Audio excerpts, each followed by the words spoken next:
हनुमान द्वारा समुद्र लंघन। लंका के लिए उड़ान करने के लिए कपिवर हनुमान उत्साहपूर्वक तैयार हुआ। इसलिए वो अति ऊंचे श्रेष्ठ महेंद्र पर्वत पर चढ़ गए, क्योंकि उतनी ऊंचाई पर से तीव्र गति से उड़ान भरने पर लंका में सहज पहुंच सकेंगे, ऐसा उनका अनुमान था। इसी मार्गक्रमण में उसने इच्छाधारी रूपिणी सिंहिका नामक एक प्रचंड शरीर वाली राक्षसी को देखा। उसने हनुमान को खाने के लिए अपना विराट मुंह खोला। अपनी युक्ति और बुद्धि के बल सिंहिका का वध करके हनुमान पुनः तीव्र गति से आकाश मार्ग से लंका की दिशा में अग्रसर हुए। धीरे धीरे उसे लंका की संरक्षक दीवारें दिखाई देने लगी। क्रूर बलवान राक्षसों की दृष्टि से बचकर निकलने के लिए मुझे मेरे विशाल शरीर को अब कम करना होगा, वरना शुरू से ही मैं उन्हें दिखाई दिया तो अपने काम में यश प्राप्त नहीं होगा। इस विचार से हनुमान ने अपने शरीर को सामान्य वानर की तरह छोटा कर लिया और रात के समय लंका में प्रवेश किया। तथापि एक अजस्त्र स्त्री ने उसे देख ही लिया। उसने क्रोध से पूछा, ए मरकट, तू यहां कैसे? तुम्हें इस सुरक्षित दीवार के अंदर आने किसने दिया? चलो निकलो यहां से, नहीं तो प्राण गंवाने पड़ेंगे।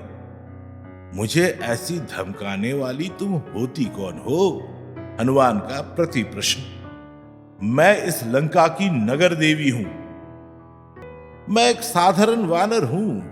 लंका नगरी का वैभव और सौंदर्य देखने की आशा में मैंने यहां दूर तक आने का साहस किया है, परंतु मेरी अनुमति के बिना तुमने अंदर आने का साहस कैसे किया? ठहरो, तुम्हें अभी सबक सिखाती हूं। ऐसा कहकर लंका ने गुस्से में हनुमान को जोर से थप्पड़ मारा। तब लंका एक स्त्री है, इस विचार से अपने क्रोध पर कुछ संयम रखकर उसने भी लंका को एक मुक्का मारा। उस छोटे से आघात से भी व्याकुल होकर वो भूमि पर गिर पड़ी।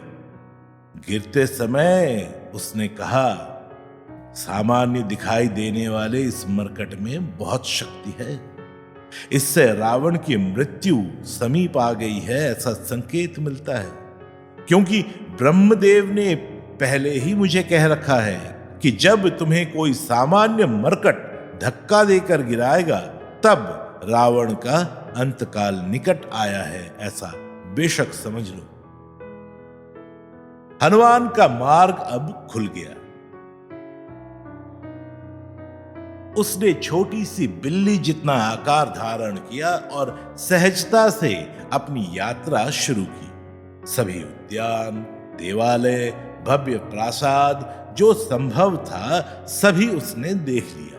हर जगह तलाश की, परंतु सीता कहीं दिखाई नहीं दी। इस विचार से वो फिर उठकर सामने दिखाई पड़े सुंदर अशोक वाटिका की दिशा में चल पड़ा।